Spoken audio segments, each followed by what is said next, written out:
Hello and welcome to your practice. Today our posture is pigeon or one-legged pigeon posture. The Sanskrit is Eka Pada Kapotasana.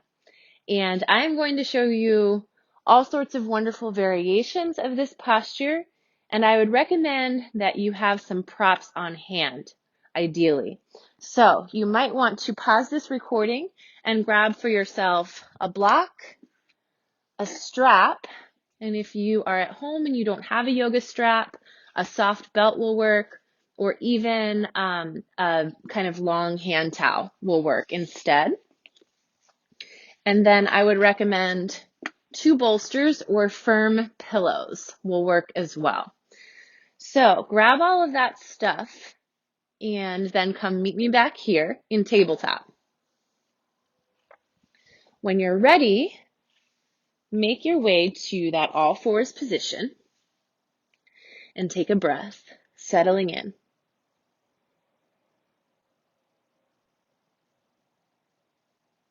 We're going to start with some hip circles. So I'll give you 2 options and you can do your hip circles from either. The first would be right here from tabletop, just picking up your right leg and circling around. The second option would be to come into your downward facing dog and lift up and take your circles from here. Either one is fine. And we'll circle about 3 times in one direction and then reverse.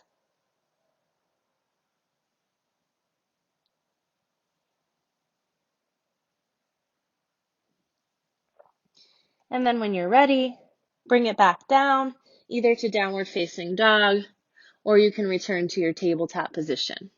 And take a breath.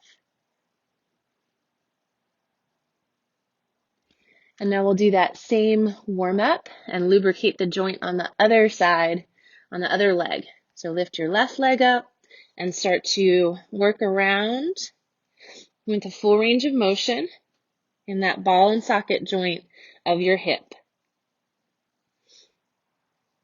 And again, you can do this from either all fours or from downward facing dog. And after you've done a few one way, do a few the other way.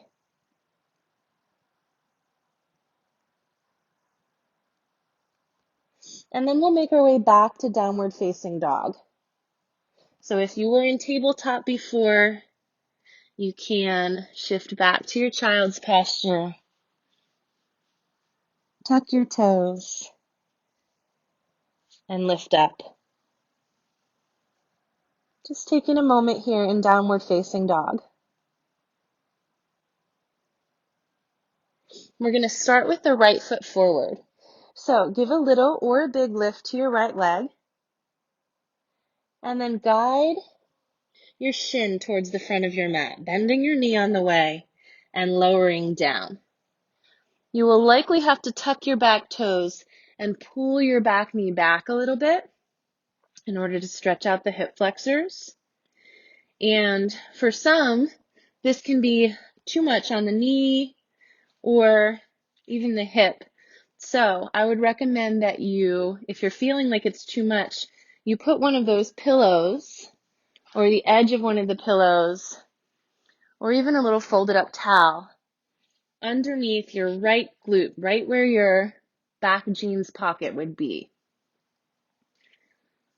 But ultimately, you want to find a really settled position.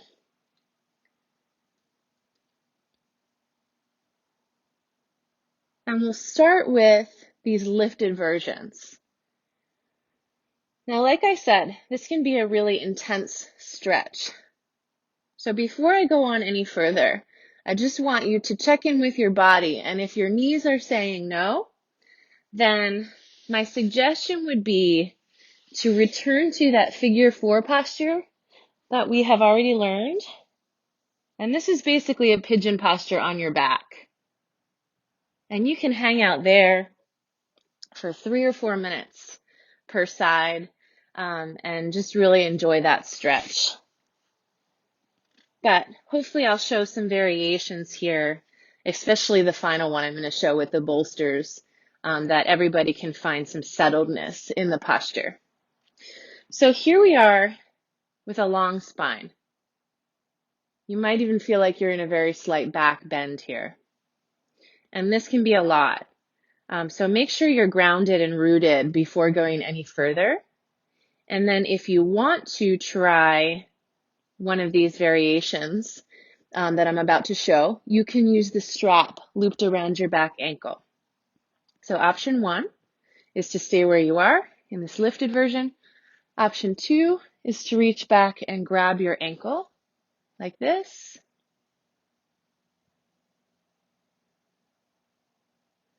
Or for those that feel ready, you could put your put your foot right into your elbow crease and let go with your supporting front hand and come to here. Now, if you're watching this video and going, that's crazy, my body doesn't do that, that's fine. Stay here, stay put. There's a lot going on in this one. Now, if you're one of those bendy folks that thinks, yeah, I'm really getting somewhere, I'm feeling this, and I want a little bit more, that's possible too. I know that's hard for some of us to believe, but some people really need some interesting shapes to receive a stretch. It's not better or worse, it just is what it is. So you can grab your strap and point your elbow upward like this. Now your shoulder is in flexion instead of in extension. It's a very different shoulder orientation, and it leads to a deeper back bend.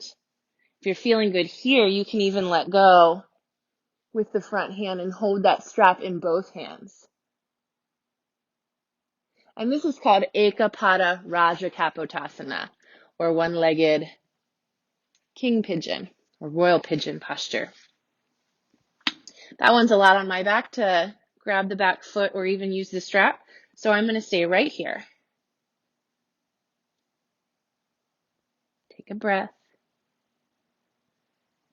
And then we've probably cooked long enough in our spinal extension version.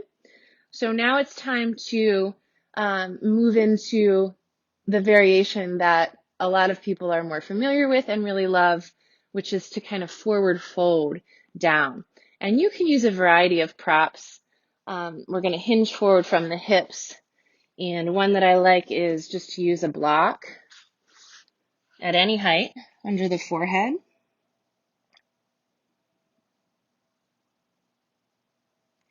Or if you don't have a block available, you can stack your fists.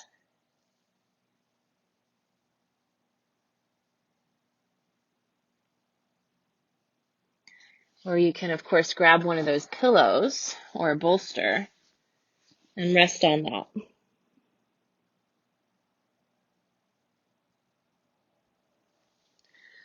It's likely that you're feeling a lot of sensation and stretch in your right glute, your right leg, maybe even your lower back, and also here in the front of your left leg. There's a lot going on in this posture. From your forward fold position, bring your hands in under the shoulders and slowly roll up. And from here, we're going to press back. And you might just press back to tabletop, or you can tuck your toes and step back to your downward facing dog. It might feel a little tender. Take a breath. Notice what you feel. If you're not in downward facing dog, make your way there. And then we'll do the other side. Giving a lift to the left leg, drawing it forward, and settling down. Tucking the back toes in order to guide your back knee back. And here we are in one-legged pigeon posture. Ekapada Kapotasana. Remember, you can put something underneath your left glutes for support. And while we're here, I will address a frequently asked question. A lot of people ask me, my front shin, does it need to be parallel to the front of the mat? And my answer is definitely not. You'll notice if you try to edge it forward in that direction that it does increase the stretch. So please feel free to customize and bend your knee more deeply for a little more gentle sensation and guide your foot forward closer to parallel with the front of the mat for a much deeper sensation. But in no way is that the goal.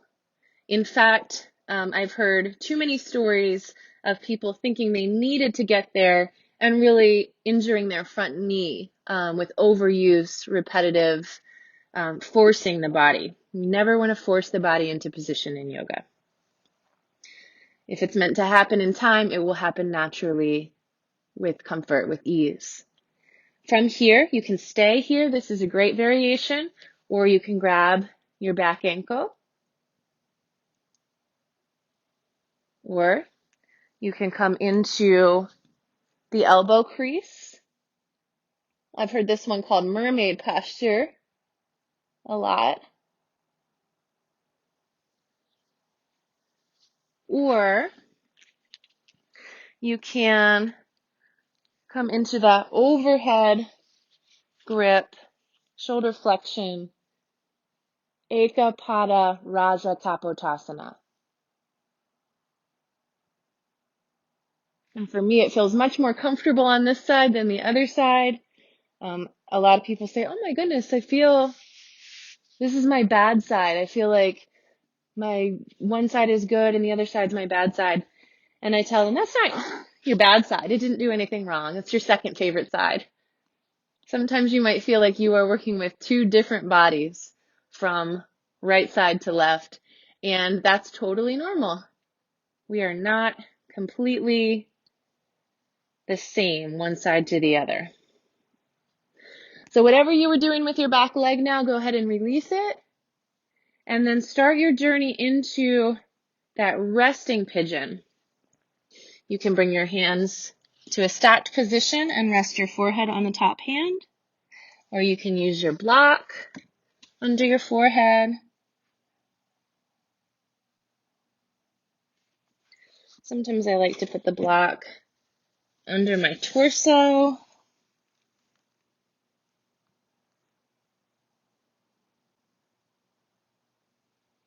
And just take a few breaths in a forward folding variation.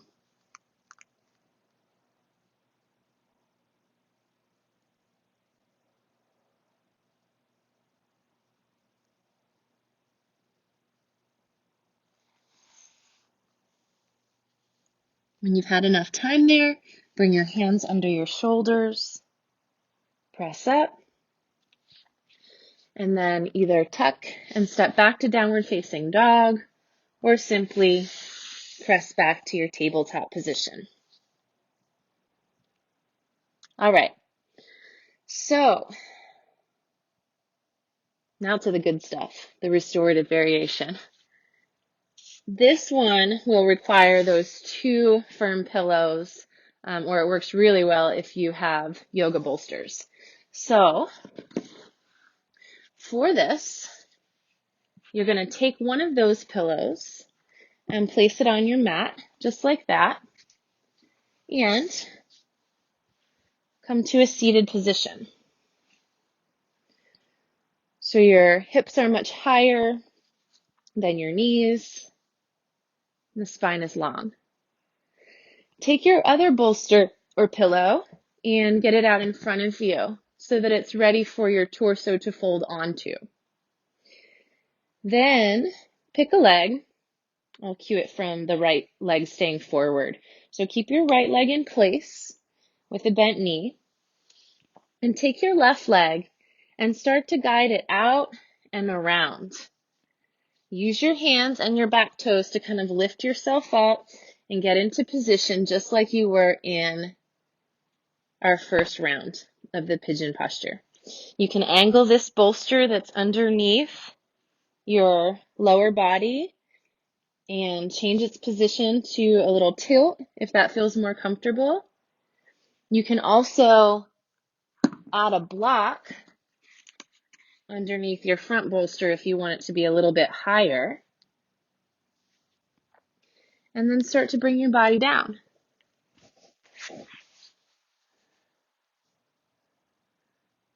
And I like to rest one cheek on the pillow for this one, but some people prefer the forehead.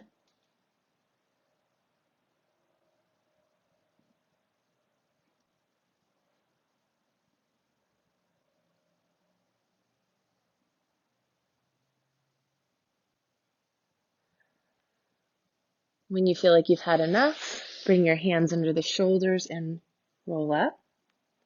Shift some weight over to your right hip and guide your back leg out and around. Wasn't that easier? Why didn't we just start there, right? So now we're going to keep the left leg at the front of the mat and bring the right leg back.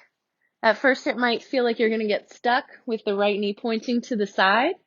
That's where your hands come in, and you can use some weight in your hands to readjust.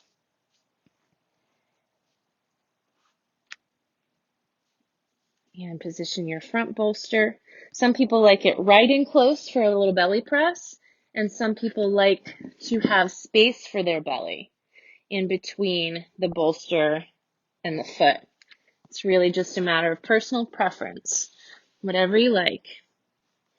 If you want to keep your head from turning, because that doesn't feel comfortable to your neck, but you don't like having the bolster or the pillow right up against your nose, you can stack your hands or your fists, and that's a nice variation too.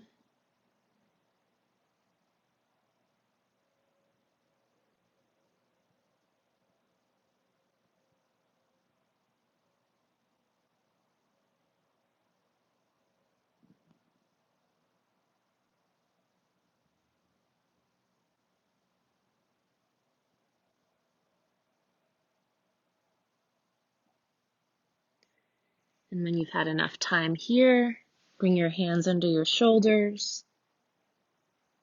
Support yourself as you come up and shift your weight over into your left hip. Guide your right leg back around. And then just rest there on your pillow or on your mat in an easy and comfortable seated position with a long spine, taking deep and steady breaths. And those are some of my favorite variations and possibilities for pigeon posture. One-legged pigeon, Eka Pada Kapotasana. And I thank you for joining me. Continue your practice from here. You're all warmed up and ready to go, or congratulate yourself on a job well done today. Maybe spend a little more time in that restorative version of pigeon if you just felt a little rushed there. And I hope that you'll join me again for the next posture. Have a wonderful day or evening. Thanks again, and namaste.